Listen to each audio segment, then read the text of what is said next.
Hi అండి, welcome back to our channel. ఏంటి పచ్చళ్ళు గోలా అనుకుంటున్నారా? మొన్నేమో ఉసిరికాయ పచ్చడి, ఈరోజేమో నిమ్మకాయ పచ్చడి అని అనుకుంటున్నారా?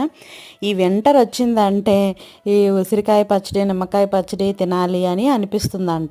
సమ్మర్లోనేమో ఆవకాయ, తొక్కుడు, కోరు అలాంటివి అనిపిస్తాయండి. మా పెద్దది మా పెద్దది 2 months నుంచి నిమ్మకాయ పచ్చడి తినాలని అంటుంది. దానికోసమే నేను ఒకసారి అయితే ఫస్ట్ టైం చేస్తున్నాను. టేస్ట్ అయితే చాలా బాగుంది. వీడియో పెట్టేసరికి లేట్ అయింది. 1 week అది టేస్ట్ చూసిన తర్వాత ఓకే అని అనిపించిన తర్వాత వీడియో అయితే పోస్ట్ చేస్తున్నాను. నిమ్మకాయలని మనం వన్ డే అలాగా నానబెట్టుకోవాలి. అందులో నేనైతే ఒక 2 నిమ్మకాయలను అయితే వేసుకున్నాను. ఉప్పు, కారం, పసుపు లైట్గా వేసాను. అలాగే మెంతి పొడి వేసుకున్నాను. అంతే. ఇవన్నీ కూడా బాగా కలిపి 3 రోజులు మనం 3 రోజులు ఉంచిన తరువాత మనం వేసుకొని తింటే